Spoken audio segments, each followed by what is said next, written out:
soal apa namanya? Soal zaitun tadi pertanyaannya. Baik ya kawan. Saya ada baca pernyataan sikap yang dibuat oleh DPP FPI ya. Soal zaitun ya kawan. Ada berapa poin waktu itu? Ada 16. 16 poin itu sebagian itu memang kesesatan yang nyata. Sebagian lagi itu pelanggaran hukum.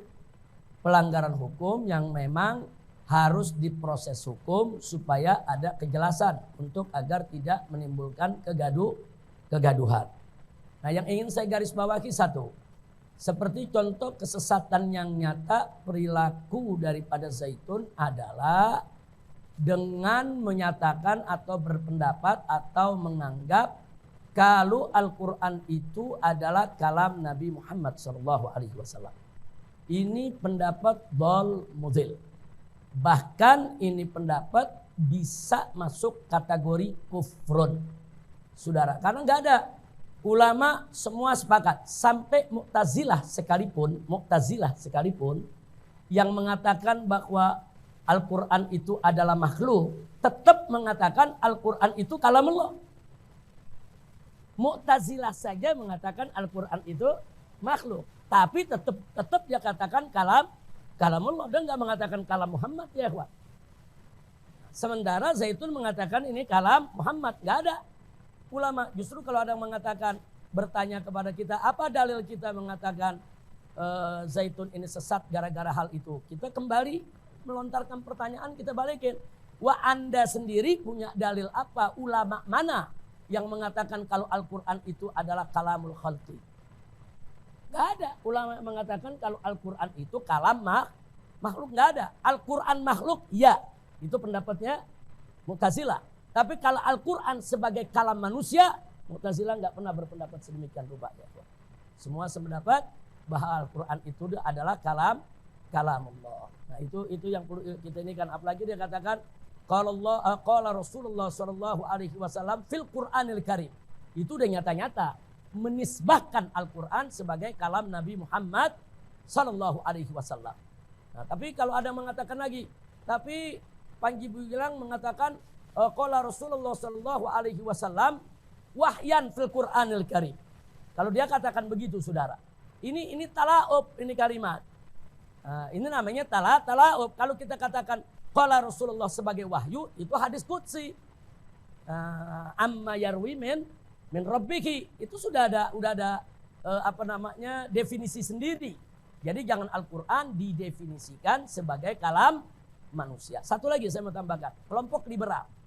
Nah, kalau kelompok liberal lain lagi, mereka mengatakan bahwa Al-Quran itu kalamullah.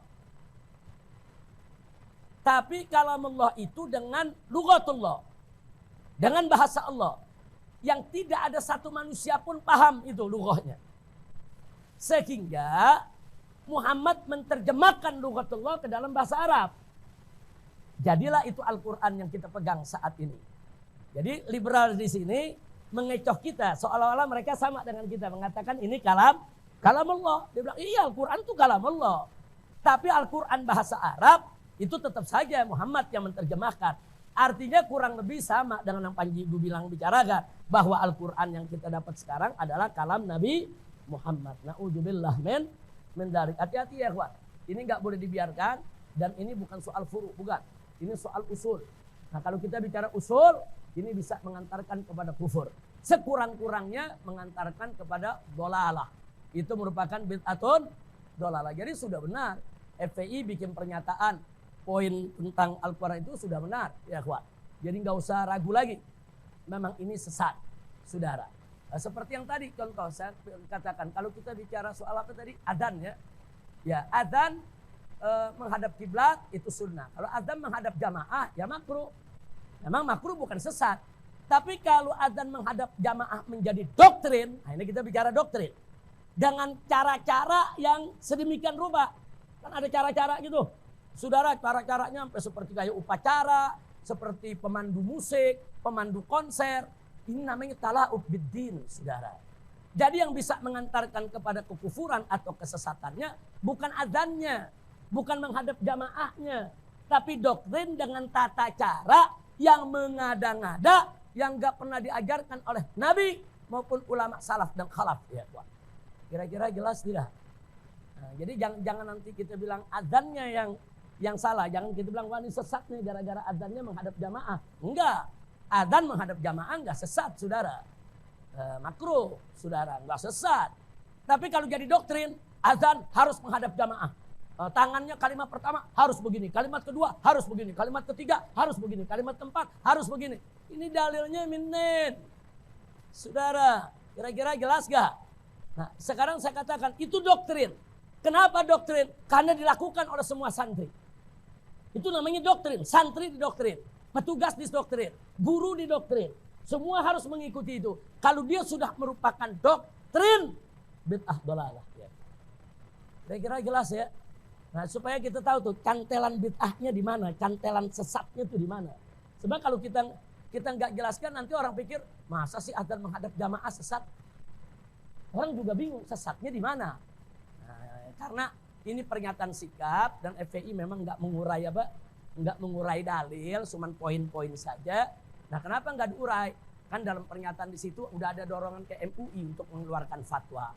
Jadi nanti MUI pada saat mengeluarkan fatwa harus ada dalil. Jangan lupa tuh. Nah, jadi kemarin bukan fatwa FPI, itu baru pernyataan sikap. Supaya MUI yang mengkaji, cantumkan dalil, keluarkan fatwanya. Ya, nah itu yang saya mau sampaikan. Jadi tala'ub biddin ini hati-hati.